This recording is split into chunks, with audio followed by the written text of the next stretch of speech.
Bonjour et bienvenue à toutes et à tous dans cette good news, nouvelle good news. Je vais d'abord vous remercier pour vos pouces, pour les commentaires aussi que j'ai reçus sur la dernière vidéo. Dernière vidéo dont je vous reparle pour les personnes qui ne l'auraient pas su, vu, remarqué, peu importe. C'est une vidéo sur les vac des enfants sur les maladies infantiles et donc où je fais le tour de voilà, de ce que sont pas seulement les VAC, mais ce que sont également ces maladies infantiles, si elles sont utiles, pas utiles, est-ce qu'on doit vraiment s'en inquiéter, et cetera, et cetera. Donc vous allez trouver le lien, je vais le remettre en dessous de cette vidéo pour les gens qui ne trouvent pas le lien. Je vous signale que sous chaque vidéo, je suis désolée de le faire, mais vraiment là, c'est fatigant.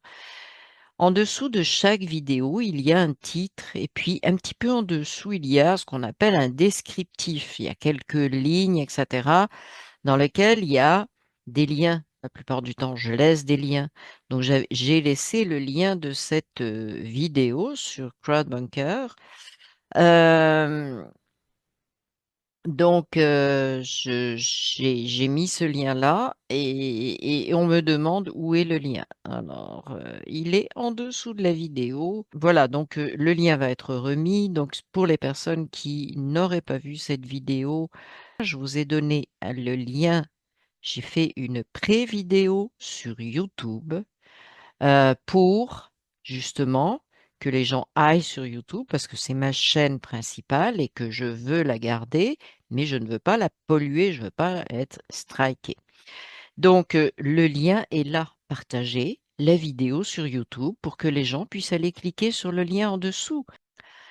Alors, good news, beaucoup, plus de 320 décrets et ordres exécutifs donc dans le gouvernement américain. Alors, vous allez me dire: «Bah oui, c'est les États-Unis et cetera», sauf que ça touche beaucoup de monde. Il y en a quelques-uns qui vont chatouiller la totalité des gouvernements parce que ça chatouille des principes qui n'étaient pas enfin bon, qui des objectifs, très très cabalistiques, on va le dire comme ça.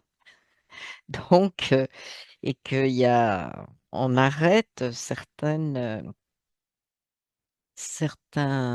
pratiques kabbalistiques et ça, c'est extrêmement important. Mais qu'est-ce que ça veut dire pour moi 300 ordres, de signés? Eh bien, plus de 300, ordres exécutifs, décrets et cetera. C'est que tout ça, s'est préparé pendant ces 4 ans de silence, de alors toujours au pouvoir, pas toujours au pouvoir, peu importe, toujours effectivement, je dirais en train de bâtir ce qui devrait revenir donc à une certaine, logique, hein, à une certaine, éthique au niveau des gouvernements au niveau gouvernemental. Donc c'est ce que je peux dire de Diti et de son équipe, parce que je pense qu'il y a beaucoup de personnes qui ont travaillé là-dessus dans le silence, dans le secret. Et que ça sort tout d'un coup, mais pas parce qu'il en écrit autant par jour, mais parce que tout cela était prêt. Donc, c'est une, comment dire? C'est quelque chose qui s'est mis en place depuis un certain temps, c'est quelque chose qui devait arriver, c'est quelque chose qu'on constate, mais, voilà, c'est une grande préparation d'un retour à quelque chose d'autre. Alors encore une fois, on n'est pas là pour dire c'est un sauveur, on n'est pas là pour dire mais il y a des choses dans la logique qui devraient changer. Alors, parmi tous ces décrets donc et cette grande vague de choses qui changent, alors il y a beaucoup de décrets qui se chevauchent, hein, sur, la sécurité des frontières, la déportation des sans-papiers, des illégaux, hein, et cetera, et cetera. Il y a des chevauchements parce qu'il faut vraiment voir tous les scénarios possibles Il y a eu quelques trucs, assez drôles, comme ce qui s'est passé avec la Colombie, qui refusait donc le retour de ces illégaux.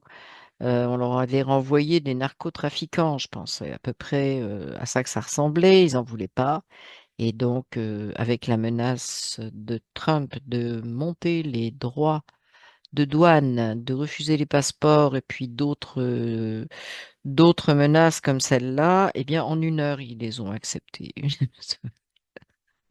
C'est, et c'est quand même très intéressant parce que quelque part, quand on veut, on peut. Quand on veut vraiment que quelque chose se fasse, heu se réalise et qu'on veut faire du nettoyage, mais on peut. Alors je reviens un petit peu sur ces décrets, on va me dire: «Oui, mais s'il avait été au pouvoir», bah, s'il avait été au pouvoir, pendant ces 4 années précédentes, il y aurait pas eu une telle exposition de tout ce qui se passait au niveau kabbalistique, on va l'appeler comme ça. Donc c'était une nécessité d'avoir ce vrai faux, gouvernement, peu importe, certifié, pas certifié, peu importe, mais il fallait vraiment exposer les choses, il fallait vraiment montrer. Alors est-ce que ce sont des acteurs qui ont été utilisés pour le montrer? Tout ça n'a pas une grande importance. Ce qui est important, c'est l'essence de ce qui se passe. Mais c'est pour ça que je vois pas non plus, cette histoire comme un sauveur, comme enfin on a gagné, comme, non, je vois ça comme une progression vers, quelque chose qui ressemble plus à l'humain et on va voir qu'il y a des choses qui sont intéressantes et qui s'en viennent. Alors, la première chose dont je vais parler concrètement, c'est cette fameuse disparition de l'impôt, donc l'IRS. Alors, certains ont dû le remarquer, ça faisait partie de ce qui était dans le programme NESARA. Alors, cette, comment histoire d'impôt, ça touche l'impôt sur le revenu, qui est alors je vous rappelle ma position, j'en ai déjà parlé là-dessus, mais je le redis, l'impôt sur le revenu, c'est la chose la plus aberrante qui existe parce que, bah, on travaille, vous travaillez pour, bah, nourrir votre famille, faire marcher une entreprise, donner du travail à d'autres personnes, en tout cas, peu importe le cas de figure, hein, ce travail-là est fourni et là, tout d'un coup, sur ce travail-là, bon, on vous prend de l'argent. C'est incroyable, on vous vole finalement, votre énergie. L'énergie que vous avez mis là-dedans est volée par le gouvernement. Pour moi, c'est typiquement ça. Donc, la disparition de l'impôt sur le revenu, pour moi, ça n'est qu'une chose tout à fait logique, sauf que, comme je l'ai dit, ça va faire, pas mal de boum boum dans d'autres gouvernements et soyons réveillés tous, soyons tous, tous, tous réveillés et diffusons cela parce qu'il faut que les gens réalisent que c'est tout à fait, c'est une aberration totale. Alors moi, on me dit: «Oui, mais comment on va faire pour avoir, des services collectifs?» Mais il y a d'autres sources de revenus, tout simplement. Mais ce que je veux dire par là, c'est qu'il y a des gens qui sont tellement convaincus que ce système, il y a pas d'autre chose à inventer parce que, bah, ils voient même pas qu'on pourrait aller chercher des revenus ailleurs. C'est hallucinant. Alors j'ai le cas autour de moi, effectivement, où on me dit ça: «Mais comment tu vois les choses?» et cetera. «Mais après, on n'aura plus de services». Alors premièrement, il faut trier dans les services. Est-ce qu'on a réellement les bons services et est-ce qu'on veut conserver un certain nombre de services? Ça, c'est une chose à regarder de près, mais en même temps, bah, si la source de revenus, si c'est tout simplement de se servir des citoyens qui sont déjà esclaves du travail, comme esclaves de leur État, appartenant à l'État et cetera, enfin bref quoi, ça n'en finit plus. Ah oh, réveillez, réveillez, réveillez. Donc il y a ça, mais dans cette approche au niveau de l'impôt, je vais chercher parce que j'ai noté ça. Voilà, donc il y a l'impôt sur le revenu, mais également l'impôt foncier et l'impôt foncier pour moi est une autre aberration, hein, puisque je ne parle pas des taxes qui permettent, bon, de partager par exemple les services de voirie, les services de nettoyage, les services d'eau. façon de parler. En tout cas, ici, on paye pour le service d'eau collectivement et on a de l'eau complètement pourrie. Mais bon, euh, mais je parle du foncier, c'est-à-dire que d'être imposé à vie sur une valeur du terrain qui est décidée par des autorités X et une valeur d'immeuble. Hein. Pour quelle raison j'ai acquis, j'ai payé donc, pour quelle raison je devrais encore être tributaire, payer à quelqu'un le fait que j'ai payé mon terrain, ma maison, etc. Pour quelle raison? Imaginez les gens qui ont fini donc de payer leur prêt pour une maison, mais ils ne sont toujours pas propriétaires parce que s'ils ne payent pas l'impôt foncier, ils peuvent se faire saisir leur maison qui est totalement payée. C'est hallucinant. Donc pour moi, c'est aussi une très bonne chose que l'impôt foncier soit supprimé. L'impôt sur les successions, c'est la même chose. Bon, il y a des gens qui ont travaillé toute leur vie, qui veulent, qui transmettent à leurs descendants des moyens, ça peut être de l'argent, ça peut être des biens, ça peut être peu importe, hein, tout ce qui est dans les successions, eh bien, tout d'un coup, c'est imposé. Pour quelle raison? Ça n'appartient pas à l'État. Pour quelle raison? Donc, il y a un manque de liberté depuis très, très, très longtemps, incroyable. Il y a les droits d'assises qui sont supprimés également. Donc, ça, c'est pour les impôts. Donc, moi, je trouve ça très bien. Ça touche beaucoup, beaucoup d'impôts.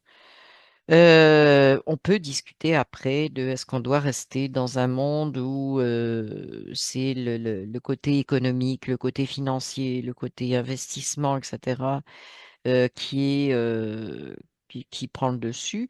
Mais pour l'instant, on est dedans. OK? Alors après, retirons tout ça et après, on verra vers quoi on peut naviguer. Voilà pour l'impôt. Pour moi, c'est une très bonne avancée. Et ce qui est intéressant, c'est que ça bouleverse. Ça va bouleverser certaines choses. Ça va bouleverser des croyances on ne peut pas,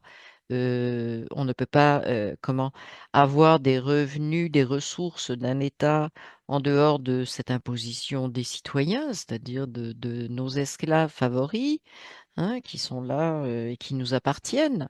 Hein. C'est ça, les citoyens d'un pays.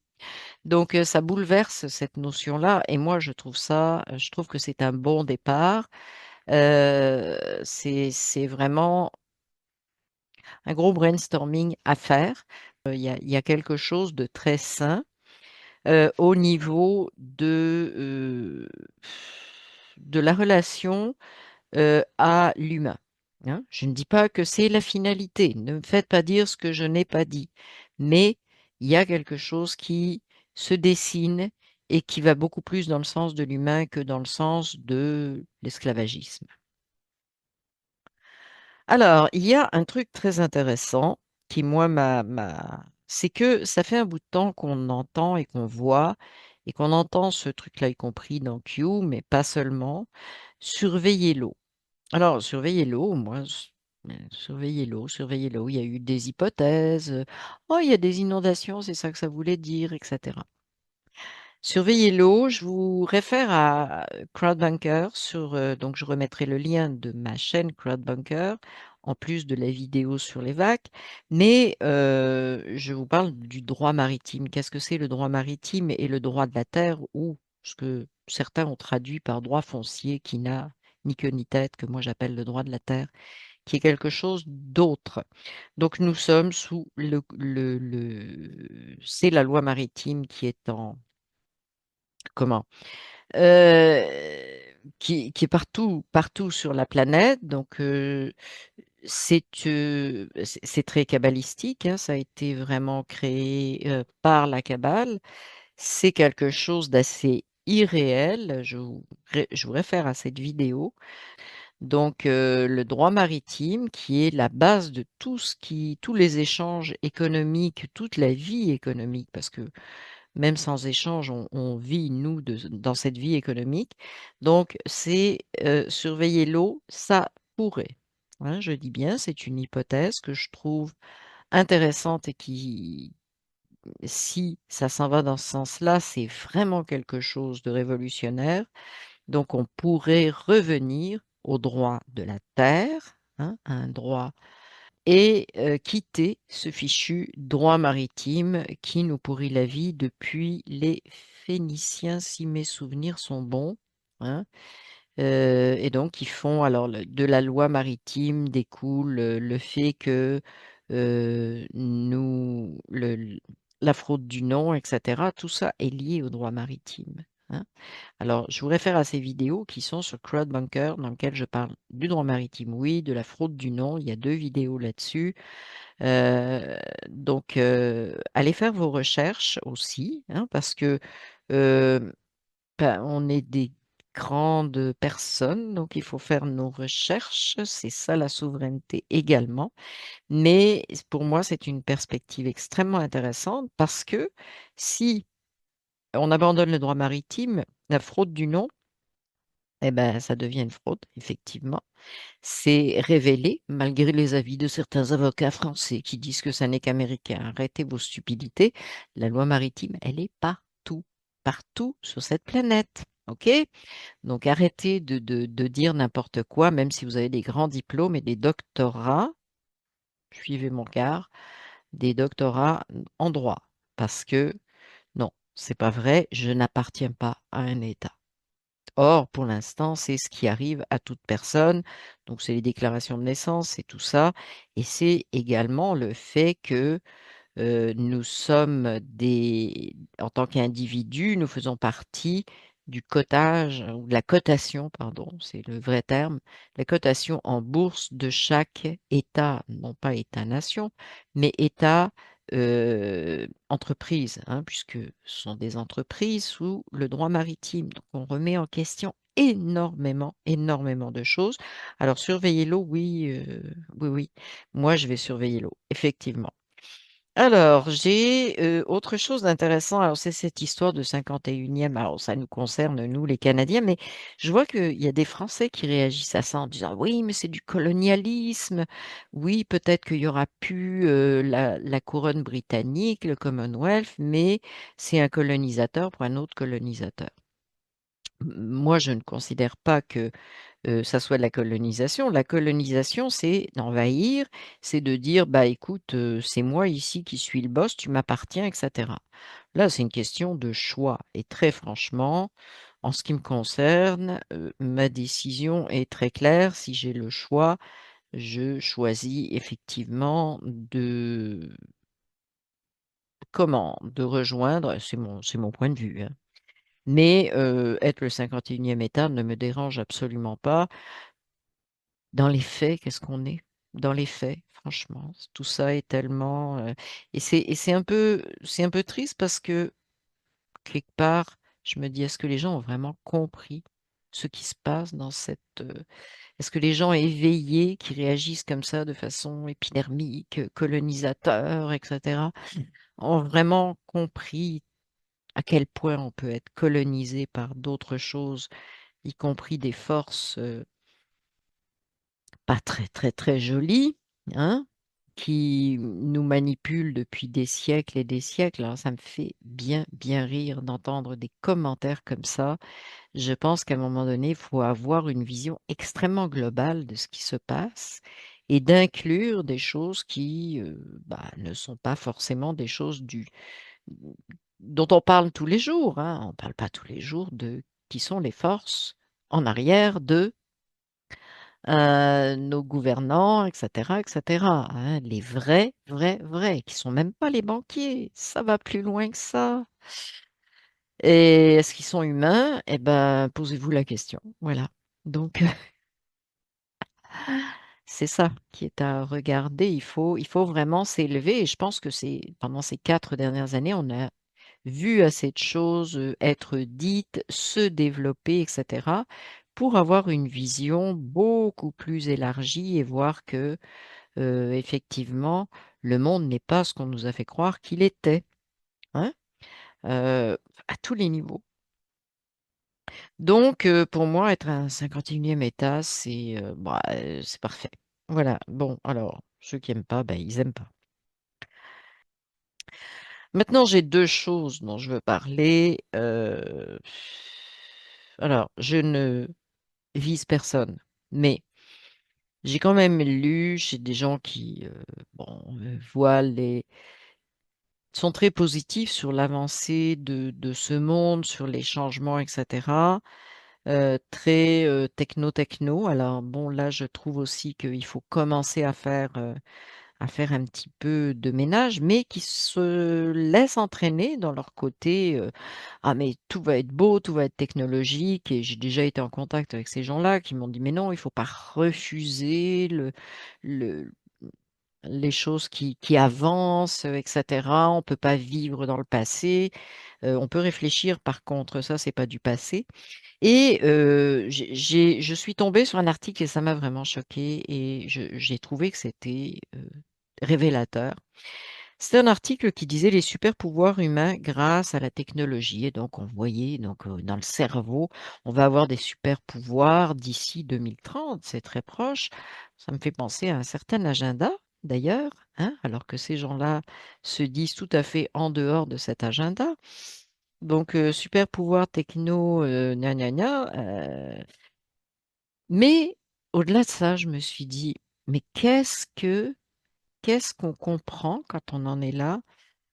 euh, de ce qu'est notre souveraineté et qu'est-ce qu'on comprend de, ben, finalement, nos super pouvoirs sont là depuis très longtemps. Il faut les réveiller. Euh, donc, et non pas aller chercher plein d'aides extérieures, hein, parce que ce soit technologique, que ce soit un dieu, c'est la même chose. On ne développe pas qui nous sommes. Entendons-nous là? Si le nouveau dieu, c'est la technologie et les puces dans le cerveau, on n'a pas avancé de quoi que ce soit. Si il faut des puces dans le cerveau à la place de l'archange Michael, euh, on n'est pas allé très loin, mais pas du tout. Donc réfléchissons et quand vous voyez des gens qui publient ça, ben, je sais pas. Il y a quand même un ménage à faire, à mon sens. Il y a des réflexions à faire. Il y a des positions à prendre de façon correcte. Mais en plus, bon, d'avoir ajouté que c'était pour 2030, mais c'est un article qui a été partagé, mais c'était merveilleux. 2030. 2030, c'est comme une date que j'ai en travers de la gorge. Je ne sais pas vous, mais moi, oui. Parce qu'il y a un certain Chouabi Chouabi qui adorait cette date de 2030, mais qui adorait le transhumanisme, et qui adorait... Mais là, ces gens-là se disent non, non, non, le transhumanisme, c'est pas nous, mais le progrès humain, c'est important. Bah oui, oui, à ce prix-là. Alors, encore une fois, tout ce qui vient de l'extérieur, qui nous révèle ou qui vont augmenter notre pouvoir, etc., bah, c'est tout simplement que vous niez votre grandeur, votre conscience, l'émergence de votre vraie conscience, la sortie de la matrice pour rejoindre ce qu'on appelle la matrice originelle, hein. Donc, je ne suis pas anti-technologie. Face aux choses qui s'en viennent, je ne dis pas que tout est mauvais, je ne dis pas qu'il faut tout rejeter, je ne dis pas certaines, mais franchement, la réflexion, je parlais de souveraineté, de récupérer nos propres pouvoirs et arrêter d'attendre que ce soit l'extérieur qui fasse les choses, parce que la puce, c'est franchement quelque chose d'extérieur qui te redonne ton pouvoir, soi-disant des super pouvoirs, mais enfin bon, c'est quoi? C'est n'importe quoi. Bon, donc non, je pense qu'il faut toujours réfléchir en termes de souveraineté, de qui je suis. C'est vrai que c'est peut-être plus simple de se faire mettre une puce dans le cerveau. Sauf que après, qui gère la puce? Bah ça, hein? Bon, je suis pas prête d'en avoir une. Mais hein, si c'est pour des super pouvoirs, on en a, s'il vous plaît. C'est vrai que c'est fatigant de travailler, puis d'aller faire le nettoyage, puis d'aller faire toute cette compréhension de qui je suis, d'être à l'écoute de ce qui se passe à l'intérieur de nous, de nos transformations, de nos vérités, de nos erreurs, etc. C'est un gros travail. Mais, c'est un travail indispensable. Sinon, ben voilà, le transhumanisme est à vos portes. Et pour finir, Donc, on va faire ce tri. Je vais finir ce tri par une phrase. J'ai publié ça et j'ai trouvé la phrase extrêmement bien concise et ça explique ce que je viens d'expliquer, entre autres. On vit tous dans le même monde, mais on ne vit pas sur la même fréquence. Et voilà qui conclut justement cette histoire de oui, oui, oui, je suis éveillé, mais plus éveillé que les autres. Et puis, j'en sais plus et j'en dis plus, mais il va y avoir des trucs dans le cerveau, dans le, je sais pas quoi, dans le sang, qui vont faire que, ce sont des gens qui étaient anti-vax, hein, parce que c'est l'envahissement de je sais pas quoi. Enfin bon, je peux avoir tous les doutes que je veux, je m'en fous en fait. Mais cette phrase-là, on vit tous dans le même monde, mais on ne vit pas sur la même fréquence, bah, ça me dit exactement ça. Et je trouve ça intéressant parce que bah, il faut qu'on apprenne à respecter ça. Alors bon, justement, ceux qui veulent 2030 avec les super pouvoirs, moi j'ai fait pour ma communauté je fais donc cette réflexion que nos super pouvoirs, nous les avons à l'intérieur de nous et il faut travailler avec notre conscience pour les redévelopper, hein, s'ils nous ont été cachés, bridés éventuellement, à nous de redévelopper les choses. Mais après, s'il y en a qui sont très évolués d'après eux et qui le crient partout et qui, bon, bah, ils vivent cette fréquence, mais ils n'emmerdent pas le reste du monde. Moi, je les embête pas. Ce que je veux, c'est qu'on me laisse, moi, dans ma propre évolution. Après, si eux, ils veulent évoluer avec des puces partout, bah, ils évolueront avec des puces partout. À condition de, le danger là-dedans, c'est que ces gens-là soient pilotés pour réaliser un autre agenda que celui de la liberté individuelle. Tout simplement. C'est juste ça qui me dérange. Hein. Qu'on ne revienne pas sur brider les libertés et dire ah oui, oui, oui, c'est bien les réseaux sociaux, X, etc. Ça remet, alors là, on revient sur la liberté individuelle et en même temps de vouloir de dire oh, que c'est beau, ces nouvelles technologies, sans voir exactement comment on va surveiller ça. Et est-ce qu'on en a réellement besoin? En fait, c'est tout ça, c'est tout simplement ça. Est-ce que, ouais.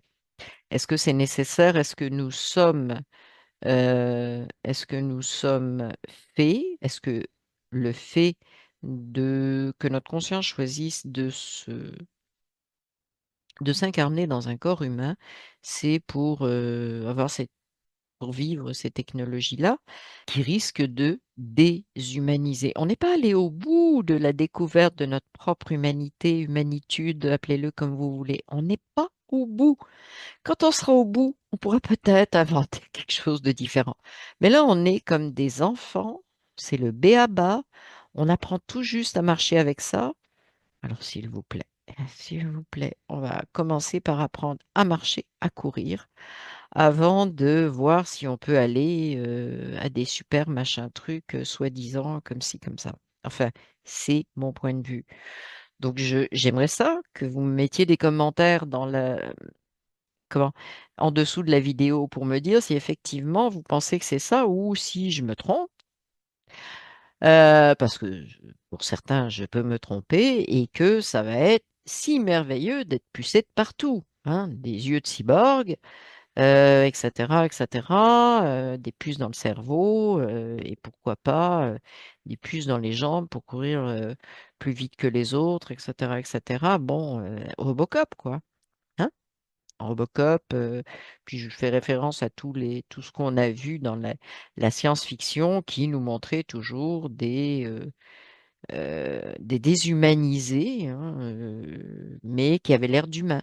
Bah, moi, je pars pas là-dedans. Je vous le dis tout de suite, je pars pas là-dedans. Je veux pas avoir juste une apparence d'humain et d'être une machine à l'intérieur. Je pars pas là-dedans. Voilà. Donc, quand on pense qu'on n'est même pas capable de maîtriser deux, trois trucs au niveau de la santé, des choses basiques, et que là, soi-disant, on va faire fonctionner. Bon, enfin bon, c'est comme à mourir de rire. On connaît une très petite partie du fonctionnement cérébral, on connaît, enfin bref, quoi. et on veut pucer. Bon, bon, bon. Euh, le cerveau et la pensée, ben, ça sert à ça, hein, l'esprit critique, hein, ça sert à analyser les choses. Il faut pas vraiment se déconnecter du cerveau pour aller se connecter à des puces. Non, non, on peut se connecter à notre cerveau aussi et s'en servir quand on en a besoin. Voilà ce que j'avais à dire. Alors, je vous remercie. Je remets tous les liens habituels sous la vidéo, donc déroulez en dessous de la vidéo le descriptif. Vous allez trouver mes réseaux sociaux si vous voulez me rejoindre sur les réseaux sociaux sur lesquels je fais des publications. Vous allez trouver les liens de mes différentes chaînes et des différentes plateformes, Crowdbunker, mais je pense que voilà, on reste là, c'est tout. C'est pas, on n'a pas à se c'est pas parce qu'on se fait manipuler que on va. Ben non, on joue avec la manipulation. Sans se plaindre, on contourne, point final, et on reste là. Et c'est grâce aux gens qui restent là aussi que un jour ça va changer et qu'on va conserver ce qui a ce qui a été bien fait. Il y a des choses qui ont été très bien faites sur cette plateforme sur laquelle je suis. Vraiment, bon. Donc, moi, je suis satisfaite à ce niveau-là. Je vous remercie et je vous dis à la prochaine vidéo. Salut!